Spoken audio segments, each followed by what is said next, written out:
Hello and welcome to Star Trek New Worlds. My name's Tony. Thank you for joining us. If you're joining us live, thank you for being here. If you are catching us on the replay, then thank you so much for taking the time. If this is something that you're just finding for the very first time and you're wondering what in the world is Star Trek New Worlds, Star Trek New Worlds is a 4X turn-based strategy game that we play online using the Federation and Empire rule set as published by the Amarillo Design Bureau. And we play it online here for you using Vassal as a platform, which we'll see in a second using the maps. And of course, we stream it on YouTube, Twitch, and Facebook Live. Thank you so much for taking the time to join us. If you haven't already, then please, take a second, hit that thumbs up. It helps, more people see this kind of content that hopefully you enjoy. And if this is your second, third, or fifth time back, then please consider subscribing. We're just trying to build a wonderful community here of players who enjoy games like these and like to have fun. So really looking forward to welcoming you to the community here. So what are we talking about today? Well, let me tell you, I teased about it yesterday, and we got some exciting stuff. So first of all, we're talking about the Feds, the ISC, the Hydrans at turn 32. We're going to sprinkle in a little bit of Romulan just for fun. We're going to show Klingon turn 32, and we're going to talk about this bottle as we progress through the episode. Okay, so it's an exciting day. I'm going to start, I suppose. I'll start with my fans, the Feds. As you can see, my background is blue. I'm a big fan of the Feds and what they're doing in the game. So let's start with them right here, right now. Here we go.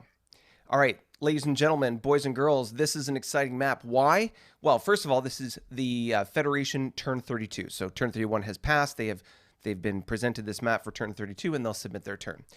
If you remember from yesterday's episode, if you don't remember that episode, then please go back and check it out after this is done. We talked about the Federation leading up to turn 30. We talked about the exciting things of them finding the Kzinti, which you will see here, right over here. So the Kzinti, they found this minor civilization or non-player civilization. They also have, of course, still the Tholians, which are here that they are currently dealing with a diplomat. We talked about the strategy of building this fleet of cruisers, equipping them with prime teams and sending them out into space to be able to explore, which of course we can see they're doing to great effect. You can see they're a little bit more spaced out and they're really pushing the boundaries out. Two exciting things about this map. We'll start with the teaser, and then we'll go into the thing that gets me excited. So first, we can see that near here at the bottom, we've got a YCA. This is the first time in this game that we've seen a traditional shape, so to speak, for the Federation. We got that saucer design with the nacelle sticking out. It's very Enterprise-esque. So what that tells us, of course, is that the Federation at turn 32 not only have discovered Y tech, but they are building Y ships, specifically cruisers. And you can see that cruiser specifically is a 4.6, which is very standard across the board for a lot of cruisers of this time period at 4.6. You'll see as we go forward, there are a couple of races or factions that have slightly different numbers when it comes to cruisers and various different ship designs. But generally speaking, 4.6 is a good standard as far as Y-Tech cruisers. Now, here's the thing that gets me excited. That's the Tholians. Not only is it the Tholians, but it's not the Tholians that they found, this minor faction. This is a player. This is a player that they've bumped into on the map. Why is this so exciting? Okay, so a couple things to think about when we're looking at the map. This is a YFEL, so it's a slow-moving exploration freighter. You can see that there is a prime team embarked. It's called a Wolf Spider. That's the name we're giving it, because Tholians have just a different anatomy. So Wolf Spider, that's their prime team. And what is the visibility range on a YFES? Well, just like any other ship, it's 1 hex. So this ship can only see the other YFEL that's here. The YFEL, the Federation one that is in close proximity, and if they have not yet discovered and explored this hex, the Tholians that is, then all they can detect is a slow-moving size class 3 sensor reading. And so no harm, no foul. But because the Federation had previously explored this hex, and they have a ship right there, they can see them. So that's so exciting.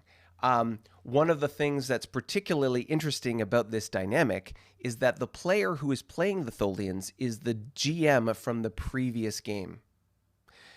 A very experienced player, a player who has decided to take on a challenging, well, arguably a challenging faction to play, which is the Tholians. And yeah, so this is really interesting. The first player has bumped into another player. But this isn't the end of it. Let's just take a quick look at things like fleet cap. So let's take a quick look at the fleet cap. We'll move it off to the side here. We can see that the Federation has 12 ship equivalents. This is right in line with what we saw in turn 30. Still with a 3566 fleet cap. That's very good.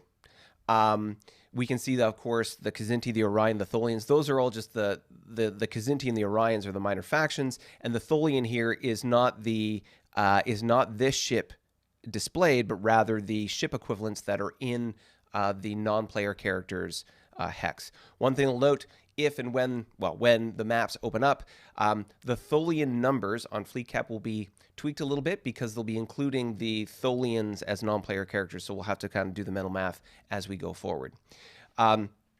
So no big change for the Federation as far as ships built. Let's take away the ships for a second and just look at their distribution. We can see that this is the exact same base distribution that they had before. They basically built the hexagonal honeycomb shape with a slight repositioning for this particular YBS in Charlie Charlie 38 because obviously the Tholians were a little bit of a speed bump or an obstacle. So bringing the ships back, we can see again the exploration around the edges. You can see this convoy here is prepping, finish building that base, and probably will prep to go off and build the next one. This convoy here probably will head down this way, I expect, and build a base to prepare for the oncoming Tholian encounter. And we'll see how that goes. But that's so exciting. The Federation in turn 32 has bumped into the Tholians. So exciting. But that's not the end of it. No, no, no. Let's go to this map. And this is the one that just has me going bonkers. All right, so I'm a little zoomed out here, but let's just show you what we got. We've got the Hydrans. We've got the ISC, and there is another faction here. So what does this tell us? First of all, without diving into the numbers too much, obviously the ISC and the Hydrans have bumped into each other, ISC being the yellow, the Hydrans being the green. So they've bumped into each other, and why do we see both of these factions on one map? Let me show you. So as we zoom in here, we can see, and we'll take the ships away, we can see that as far as the ships encounter, bring the ships back here, you can see that the base here has 3 supply. 1, 2, 3. This base has 3 supply. 1, 2, 3. This is something we assessed when we looked at both maps previously. Both factions have 3 supply. So when they encountered each other, and these hexes were previously explored by each other, or by each faction, there is a clear path to either one to be able to open up supply. So what ends up happening is, from a game mechanics perspective, if one faction has supply to another supply point from another faction, and the path of supply has been fully explored, there's no fog, hexes fogged in between them, then basically what happens is the merchant fleet or traders will go back and forth between those points of supply, and they will share maps, they will share star charts, there will be rumors and everything. And so the information flow between non-military economy causes the population to know, oh, there's the ISC up there and the Hydrans down there, and the maps open up. In addition to this, there is the potential that those two factions shared their maps. And so when you encounter another faction, you can effectively say, well, why don't we swap maps? You show me yours, I'll show you mine, and they'll open things up from there. So that's another way this could have occurred as well. So either one works. The supply point, in the sense of 2 points of supply are in contact with each other or within range of each other, and or the open sharing of maps. But what's particularly interesting about this, as we zoom out, is you'll notice there is another border up here. But it's not being shown, or at least the faction that's there isn't sharing their map. So what does that mean? That means that faction, whoever that is not in supply contact with the ISC. And as we zoom in, we can see that. We can see that they have supply 3, and they have not explored this neutral zone. So they don't know what's here, unless there is a base right here, and they explore that hex and or decide to swap maps. They won't be able to share. They won't be able to share their open map. However, obviously there has been some kind of contact, because there's been communication to establish this border zone, this neutral zone between them. So we know that there's a faction there, and that's the border they've agreed on. We know that there's obviously the ISC here and the Hydrans down below. Now let's bring the ships back ever so quickly. We can see that there is a YFEL, and it's obviously explored up to here. And so it would be my expectation that somewhere along here, there was an encounter with another ship, maybe in turn 31. And that resulted in the communication, or the maybe there is a base in this W column, and it detected that ship, and they sent out a transmission. From a role-playing perspective, they sent out a transmission, there was a response, and there's a back and forth. So think of it like when you think back to the original Star Trek television series and the Balance of Terror episode. That's the one where they fight the Romulans. So in that canon, the Romulans, they never saw the Romulans before. There had only been audio communication between them.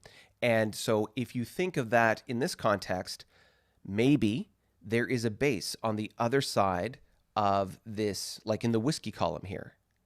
And they saw the YFEL going by. They reached out with a communication, and they established via audio communication, for example, the neutral zone, which would be kind of similar to what happened in TOS with regards to the Romulans, by example. Now, as we can see, the ISC has put this convoy here. They are going to build, I would expect, a base based on their build pattern, which is the sort of the box, remember? The convoy is here in the Yankee 23 hex, and again, these are all displaced. So, but in the context of this map, in the Yankee 23, they're going to probably build a base there. And once they do, it'll be really interesting to see if there is another sensor reading over here, i.e. another base. I expect there probably is, and certainly ships on this side exploring that, and that'll be really, really interesting to see. So really excited about that. In addition, and we'll get to the Hydran side in a sec, we've got an INI. So I think we talked about this before in yesterday's episode, but they have this gravity well here, and it would seem, if I zoom out, I don't see another Hydran or another ISC ship anywhere. So it would seem as though they have not sent anything through that gravity well. Now, totally understand it's reasonable perhaps not to. Oh, But what we have seen is that there is a, it looks like there's a minor faction here, which was, which is currently ISC, but the neutral zone that's around it is, oh, there we go. Yeah. I'll zoom out ever so slightly here so you can see. There you go. So we've got the gravity well, and then underneath this light cruiser is a colony. It's yellow, so it's part of the ISC sort of community, but the neutral zone is still there. You'll notice that it's indifferent, most likely because it was recently converted, but the neutral zone is still there. So I think that's probably a bit of a typo, so to speak. But speaking of that, let's just quickly go to the chat because the chat is alive and well. So Jim's in there. I can see Paul, Bill, Rosanna. Oh, Rosanna, you are spamming us. I appreciate that. We'll just get rid of that. So we got Chuck and Daniel. Daniel, you can let me know if that's on the GM for forgetting to remove the neutral zone hexes, he says. Okay, no problem.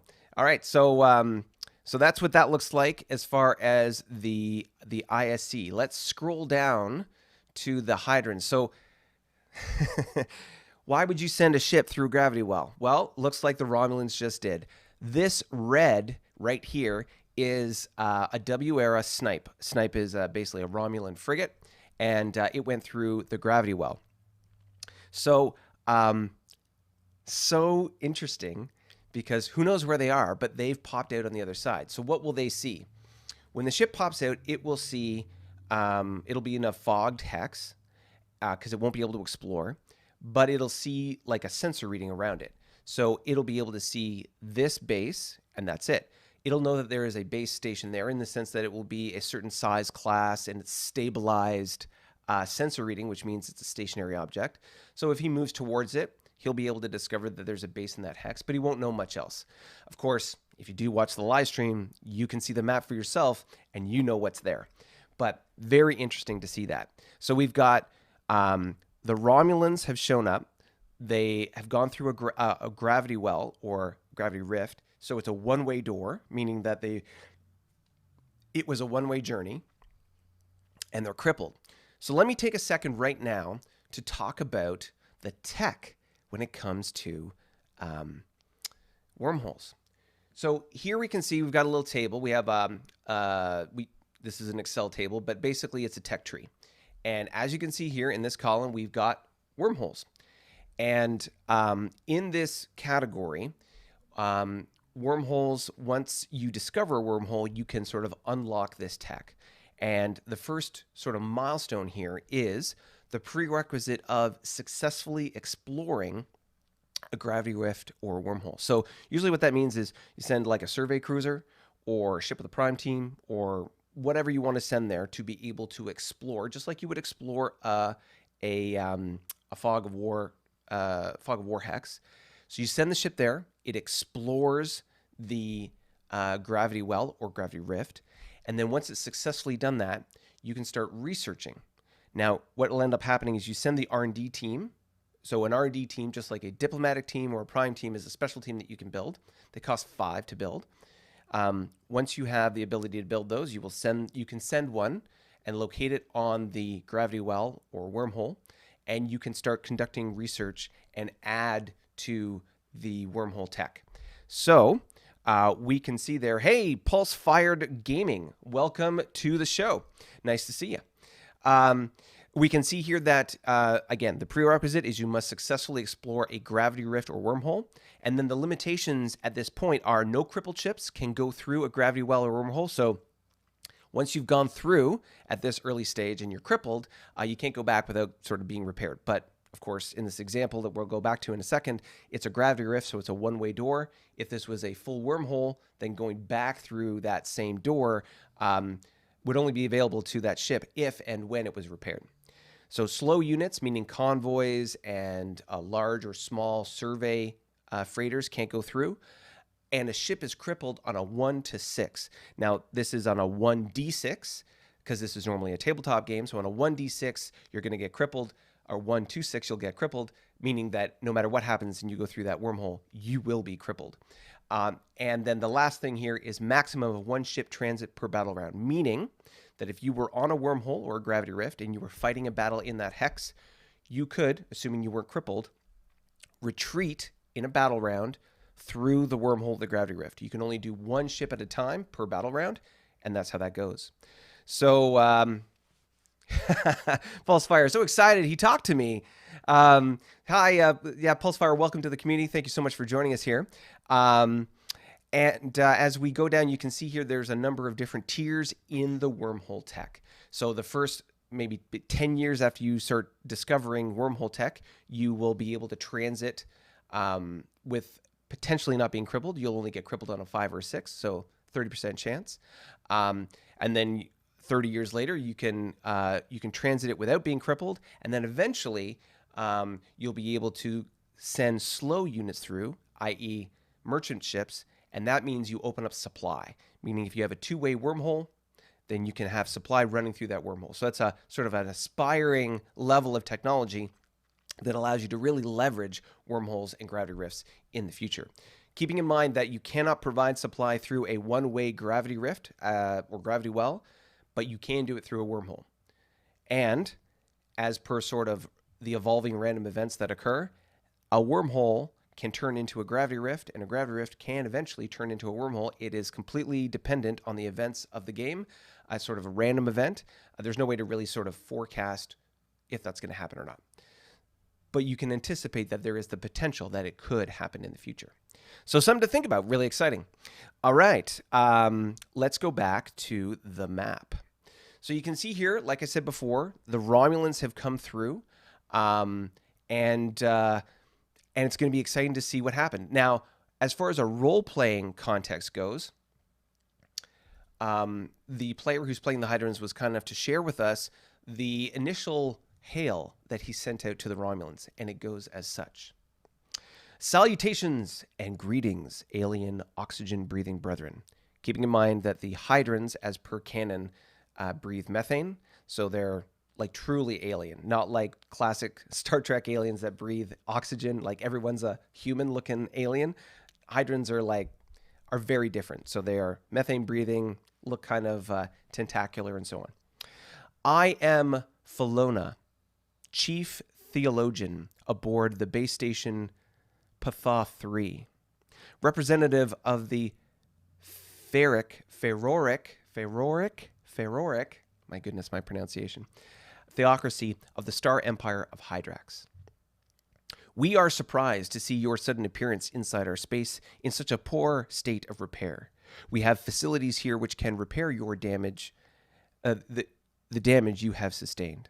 One of our fleet cruisers has diverted course to intercept you and bring you to us at the station safely to effect efficacious repair expediently. We rejoice in meeting new brethren to add to the worship of the gods who we are all children of. We hope our mutual future resides in peace between our peoples. You find yourself within the critical core of honor of the Empire.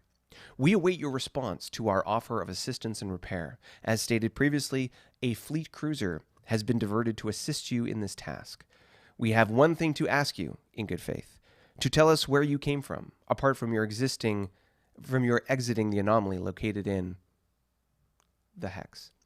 Felona, Chief Theologian, Hydran Base, Patha 3, Feroric Theocracy of the Star Empire of Hydrans. So, if it wasn't clear from that communique, the Hydrans are a raging theocracy. They are highly religious, Bible thumping, so to speak, from their religious book, whatever that is, and they are very devout. So they are bringing that sort of theological approach to interacting with different species, and it'll be interesting to see how the exchange goes back and forth.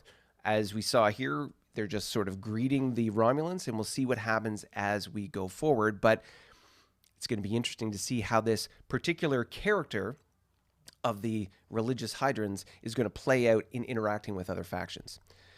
Obviously, it's worked out well with the ISC because they've established a border. There seems to be some cooperation to a certain degree, and things are going along.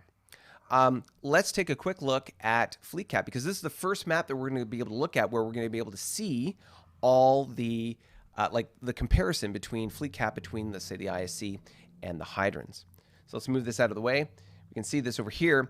The Hydrans currently have a ship equivalent of 12, and we'll get to that in a second. I know that the player is watching and he wants to talk about the naming of his certain ships.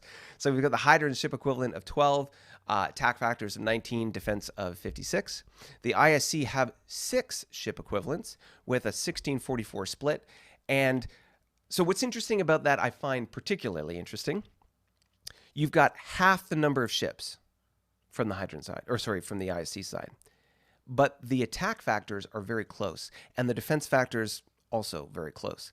So it's an interesting representation of the potential of the ISC. The ISC are known to have sort of like heavy ships in the sense of they bring a lot of punch to the fight, but they're also expensive. The Hydrans at this stage of the game are very sort of par for the course when it comes to price per pound or price value for the ships that they're getting. You pay what you have to pay to build them, and then what you get as a result is very sort of standard, generally speaking.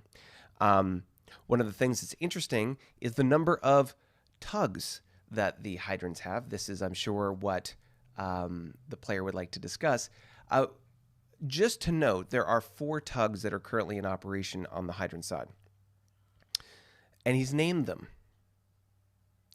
such as Pestilence, Death, War, and Famine.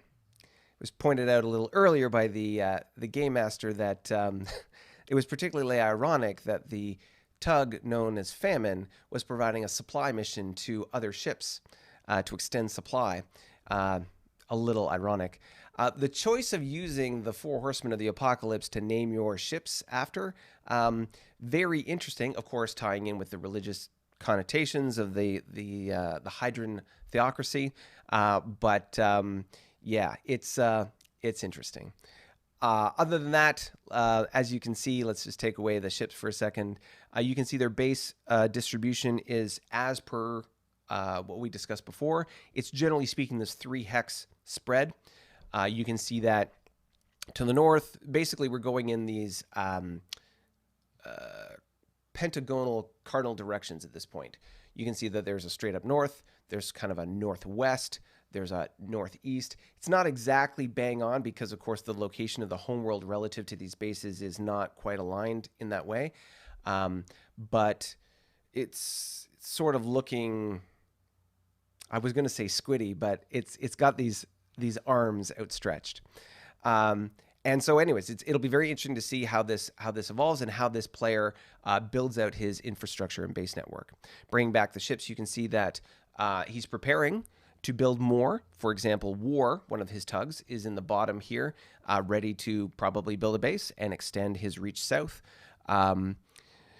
Pestilence looks like it's going to be building a base along the border with the ISC, and Death close behind it. Again, these are just the names that he's given his tugs. We can see, of course, that the Hydrans have built a GRN, which is a Y-era cruiser. And then, of course, he's got his noble fleets. The old Colony Squadron, let's just take a quick look at that. Old Colony Squadron. So the old Colony Squadron is a combination of 3 frigates, or musketeers. And it looks like those musketeers are W-era ships, where the Vol is a Y-era ship. So you can see the Vol right above it. The difference just being the musketeers move 3, have a 2 attack and 2 defense. The Vol can move 4, and it has a 2-3 split respective. And of course, he's going to deal with, however he's going to deal with the Tholians. I believe that we can probably prompt the player in the chat to give us a little insight on what he's thinking and what he's going to do with those Tholians. Yeah, there's a certain kind of approach there. Let's go quickly to the chat and talk to... Let's see. So we saw Pulsefire Gaming has joined the chat. So hi once again. Thank you for joining us. Paul and Jim and everyone's saying hello. Paul's making a joke about the theocracy being the Book of Squid. And of course, Jim, the player who's playing the Hydrans, talking about the words of the great prophet. So, yes, again, the religious overtones, it's pretty thick in this, but that's all part of the role-playing fun. And as we move along. The ISC, like we talked about before, building out their bases in that sort of boxy network. And we can see, based on the location of the convoys, they're looking to continue to build out to extend that reach. Looks like to the north, build out the bases along the border, and also to be able to make advantage or take advantage of, oh, my head's in the way, take advantage of this stretch, sort of this, what do you want to call it, like an arm of territory that they've negotiated with their various neighbors. So that'll be very interesting to see as that evolves. All right, exciting. Okay, so last one is the Klingons. Let's take a quick look. Boom. Ladies and gentlemen, welcome to my hometown. This is turn 32 as per the other turn. So we've seen the Hydrans, we've seen the ISC with a smattering of Romulans, we've seen the Federation with a smattering of Tholians, and now we're looking at the Klingon Empire. So, one thing I will do, I'll go back briefly to this map and show you the EP. This is a particularly interesting split to look at. The Hydrans have a 26 EP economy, which is excellent. The ISC have a 22.5. So based on all the other factions that we've encountered and seen, those two numbers, so the Hydrans are on the higher end, probably just above average. The ISC are at the top end of average. And we've seen, for example, the Federation, we can go back and see them in a second, they were floating around the 19 mark. So generally speaking, when it comes to economy, the Hydrans and the ISC are at the head of the pack, so to speak. So that's really good. Let's just take a quick look at the Federation and touch on that EP note. So as you can see here, the Federation are now at 20. So we've got 20, 22.5, and 26 respectively. So you can see there's sort of a cluster around that sort of low to mid 20 mark. And so that's really good. That's sort of par for the course and generally the spread of the average. So with that said, let's go to the Klingons, and we can see a couple things happening here. From the last turn, and I know it's been a while since we've looked at the Klingons, from the last turn, we've seen the construction of YFESs. So we can see there's a couple YFESs here that are making their way to the edge of unexplored space to be able to explore. We can see that we currently have our task groups, which are the Joint Task Force Bravo, Alpha, and Home Fleet, going off and doing their exploration. We can see we have the D3 Echoes, which are our survey ships. They are doing their exploration. You can see that here and north here. We can see that the D4N, which is the diplomatic ship, which had the honor duel with the Lyrans, is damaged and currently undergoing repair at the base station in Romeo 42, as per this map. And we can see that, let's just take away the ships real quick. We can see the build pattern of bases that we have here. So we've got the sort of half hexagonal pattern, because of course the Fenris Omega, which is the former Carnarvon colony planet, has been, we put a base on it and it's sort of out of position. So based on its position, this is kind of what we're looking at. And then we can see that the bases are continuing to go north and south respectively. We'll see that Conciliator's Claw is a point of supply because it's a planet. We're going to probably build a base there and assist, obviously, with its defense, but also to be able to, help us have repair capability going forward. And then you can see that we're really pushing, essentially the way this is going is sort of in this direction from this perspective, the sort of northwest of this position in the map, that and sort of north and south. So a very kind of like tall exploration pattern, if we'll call it that. Bringing back the ships, again, the exploration freighters going out, the task groups doing their thing. And let's just take a quick look at our numbers. Let's look at fleet cap. So we saw, for example, in the Federation example, they had a very impressive fleet cap of, I believe it was over 60. Let's just take another quick look. Their fleet cap was 66. 12 ship equivalents, 35-66 split, right? So when we go to the Klingons, by comparison, we have 14 ship equivalents, and we have a 31-53 split. So it's you'll notice the difference between the 56 fleet cap and the 53. That's because of the crippled ship, the D4N. Once that's repaired, you'll notice it'll go back to being 56. But that's the 14 ship count, ship equivalent, and the split. So you can see that from a purely militaristic perspective, we are very similar to what we're seeing in the Terran or Federation Empire. Let's look at EP. This is where the Klingons are really sort of outside the envelope. The Klingons in turn 32 have an economy of 30.5. That is noticeably outside the norm. As we saw with the Federation, they're at 20. We saw with the Hydrans, they're at 26. 22.5 for the ISC. And, the other factions we'll see as these turns come. But that puts them, the Klingons that is, the Klingons are just outside the norm when it comes to the economy. One thing to think about, that is not something to get all hot and bothered about. Statistically, and I've seen this happen many times, you'll have a player get a certain degree of luck, which is essentially what's happened here. Luck when it comes to the exploration, discovery of resources in this case, and planets and so on. So the lucky rolls have gone my way, so to speak, to this point. Luck always changes. So other factions will get their luck at some point. We've seen, for example, the appearance of wormholes and various other things. Those are things that we don't have in the Klingon Empire. We don't have access to wormholes. That's a huge, and being able to explore that technology is a huge advantage. In the past, in the previous game, we did that early. Haven't been doing it now. Very interesting to see how that's going to evolve. So 30.5 is the EP for the Klingon Empire, and it's really going to be important to be able to sort of map that going forward, continuing the exploration to be able to continue to leverage that, and of course leverage the economic piece to be able to really drive that ball forward. But to give you a sense of sort of the delta or the difference here, you've got from the factions that we've looked at just now, we've got on one side the Federation at 20, 22.5 for the ISC, 26 for the Hydrans. So that's a 6 EP split between the high and the low there, and then 30.5 for the Klingons, which from the Hydrans to the Klingons is only a 4.5 split. So, there is a range here, and by no means is anyone sort of running away with it by any means. Like I say, the luck will even out. Just give it time. Yes.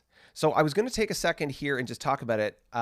Since we're talking about economy, we talked about planets in the last episode. And one thing I wanted to just take a second and show was the iconography around the planets we're using. So you can see here, as I look to this side, you can see here, there we go. You can see the colony, developing planet, minor planet, medium planet, and major planet. Now, we talked about this in the last game. These are what they look like on the map. So you can see the colony is that dome shape with the dot. Once it evolves into a developing planet, it becomes a circle with a dot. And then the dot disappears, becoming the minor planet. Then you got the big dome on top and the little dome on the bottom for the medium planet. And then the major planet is the big ball. To look at this from a numbers perspective, it goes from 1 to 5. 1 at the top, 5 at the bottom, and you just fill in the gap in between. 1, 2, 3, 4, 5. Those are the economic points that you'll get out of these various planets. And then when we see them and we encounter them in the game and you see them devastated or recovering or developing, we'll go over that as we see it so you can contextually see what's happening from an economic standpoint with different players in the game. But as a visual representation, this is what you see in the game on the map for colonies, developing planets, minors, mediums, and majors. So that is what you will see. There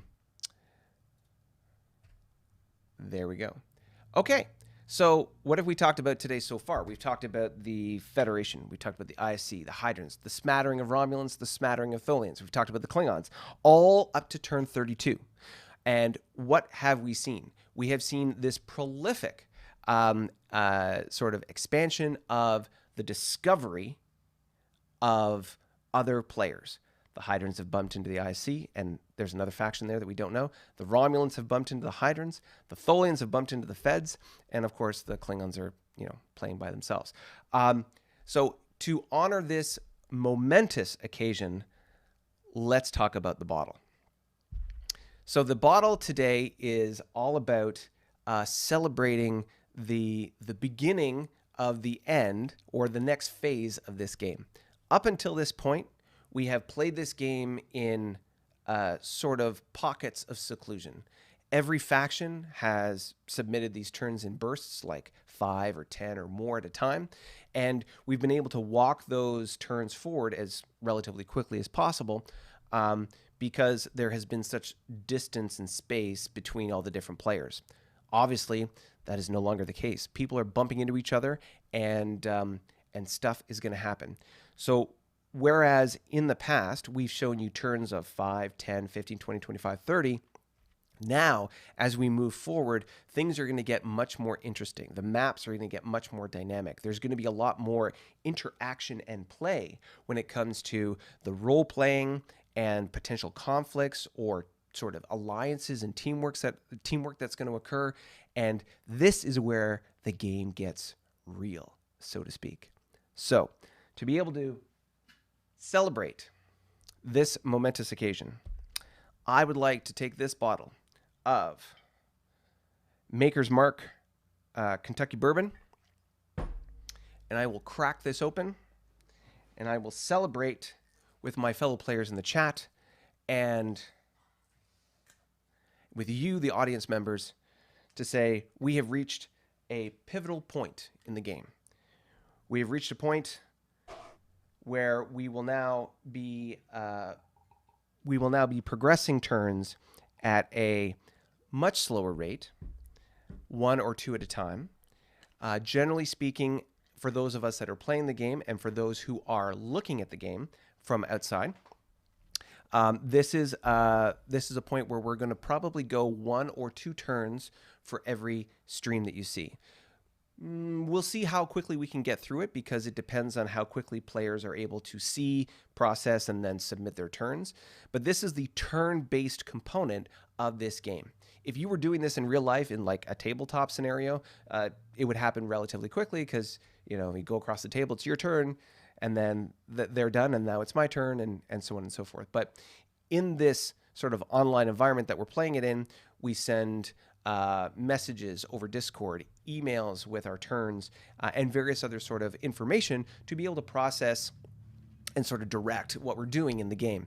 But it definitely happens at a pace, and our wonderful GM Daniel is the puppet master, sort of pulling the strings, making sure that the processing of those turns and everything happens sort of with a degree of quality, no mistakes are made, and that we all get our turns in a timely manner.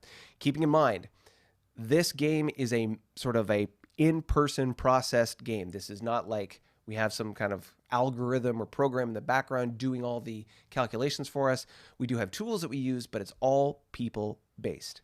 So people, the most wonderful part about this game, part of this community, and of course the critical component when it comes to the timeliness of the turns is what we depend on and what we love about this game. The interaction, the fun, the good times. So, speaking on good times, I would like to toast the moving to the next phase of this campaign. As we approach the new year, I wish you all well, and I look forward to bumping into and destroying my various neighbors as I encounter them. Celebration to everybody. Congratulations on bumping into each other. Hula.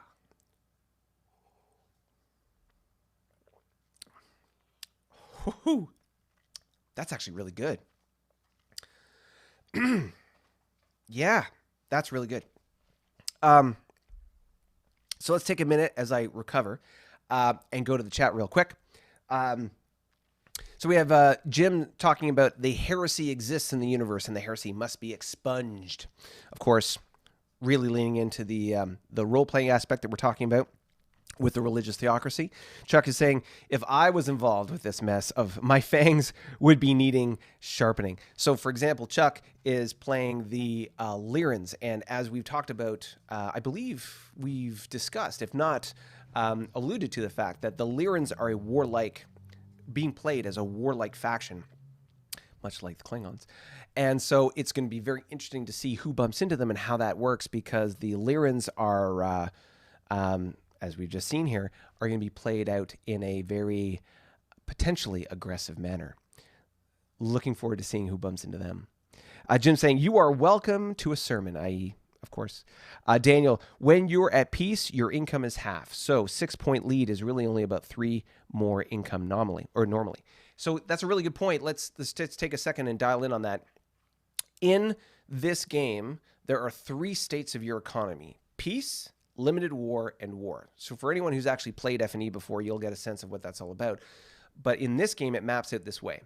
There is a total number of EP that we see on the screen. So, for example, we just talked about the Klingons being 30.5.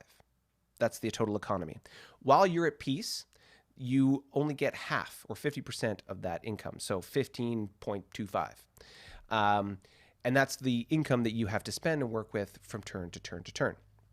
When you're at limited war, which is a state of war, think of it like rising to a police action. That limited state of war can exist for a total of, and limited to, 4 turns, or essentially 2 years: spring, fall, spring, fall. And then once you've passed the 4-turn mark, you can revert back to peace, or you can go to war. In our game, you use limited war when you are fighting or warring against a minor faction. So, for example, the Tholians for the Hydrans. We did that with the Carnivons and the Lyrans early on in the Klingon turns, and so on. Once you've passed that 4 turns, so you have to adopt a war status, and when you go to war, you get 100% of your income. And what's important about that as well is when you're in peacetime, you have the fleet cap constraint.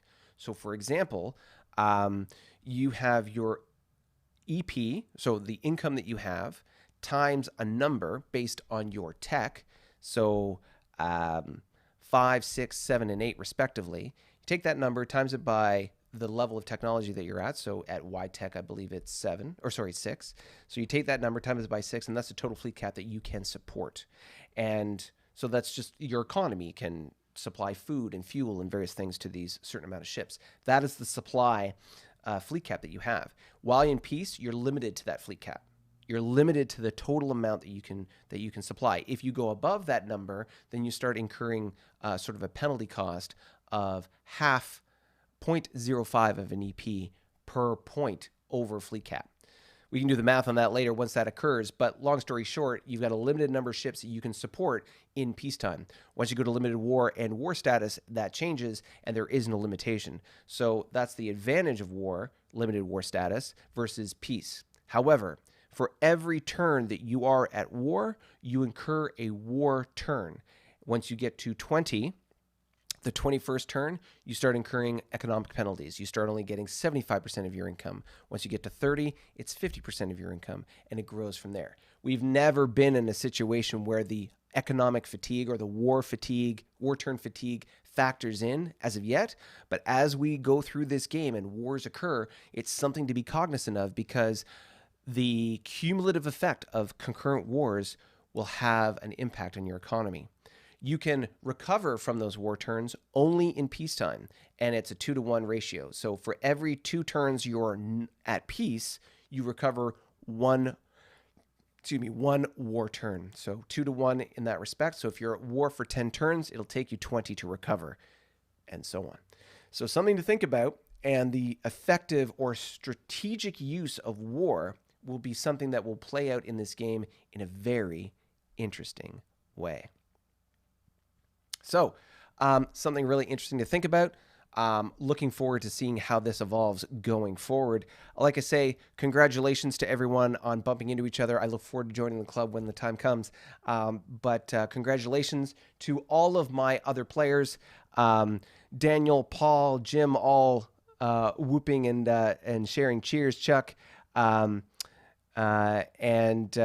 ship goes through gravity well next turn, Paul says. Ooh, interesting. Okay, so we're going to see some interesting things as it comes in the next little while. Once this stream is over, I got to process my turn, and away we go. Again, just as a reminder, we 3 things. 1, There will be no live stream on next Saturday, as next Saturday is Christmas, so we won't be coming to you live. However, be on the lookout on the channel, as in, if you haven't already subscribed, please consider subscribing and hit that notification bell, because I'm going to intermittently be doing various live streams and or publishing new content over the next 2 weeks between now and New Year's Day. Basically, targets of opportunity. When I have opportunity to sit down and put together something, I'll be putting out content as it comes. But it'll be very sort of hodgepodge or not on any particular schedule. So if you want to see that as it comes out, make sure you have notifications enabled and you'll be able to see that as it comes out. The second piece, I want to thank so much our community. As of the broadcast, as of going live here today, we are now at 81 subscribers, and the goal for this year, before New Year, was to hit 100, or is to hit 100, I should say. So we've got 19 to go, 19 subscribers to go. Can we hit 100 in the next 2 weeks before New Year's Day? I'm really hoping that on New Year's Day, when we go live, we're going to be at that number 100, and we'll be able to celebrate the dawning of 2022 with the fact that we've hit the 100 subscriber mark, which of course is just part of the journey as we go through YouTube to be able to broaden the reach, build this community of players who just love having fun and playing this game together. And last note for all of you, if you are interested in playing this game, then I encourage you to reach out to me on Facebook. The chat at the very beginning of this episode, I have put in the chat the link to our Facebook page. You can follow us there, and of course, reach out to me individually on Facebook Messenger and let us know that you're interested in playing this game. We are currently making a list of individuals who are interested in playing this for the next campaign, and we're looking for exciting ways to be able to involve all of you that are interested in playing in the game in some way, shape, or form. Maybe that's perhaps somewhere down the line becoming a minor faction, or as was the case in the last game, players being introduced later in the game. We haven't firmed up what that will look like, but are very interested to hear from you, our community, as to what you would like to do, how you would like to be involved, and what you would like to see. So please message me, let me know that you're interested, and we want to be able to reach out to you and include you as much as we can in this gameplay, because it's fun on our side. There's a joke about the addictive nature of these turns, and you're jonesing for the next one to come. The excitement, the anticipation of knowing to see what's next. Like I just showed you, the fact that Tholians are now bumping into the Feds, the ISC, the Hydrans, like everybody's bumping into everybody. It is so exciting to see, and really sort of excited to see how this game evolves. So really looking to involve you as much as we can. That's pretty much it. Any and all comments that you have, positive or negative, please put them in the comments below. Really want to hear and see what you have to say about the content that we're producing. Do you like it? Do you not like it? Would you like to see something better? What do you think about the thumbnail? The little kid peeking out, I see you. Anything and everything that you want to comment on, please feel free. Share tactics, strategies, opinions, whatever you want, as long as it's all in good fun and in support of the game, because that's what we're here to do, is have a good time. So with that being said, thank you so much for joining me today on today's live stream. One last cheer to everybody. Oh, I'm going to have to do that again when I bump into somebody. Excuse me. Thank you so much. Have a wonderful holiday season, and be on the lookout for random content coming from this channel between now and New Year's Day. Thank you so much, everybody. I'll see you soon.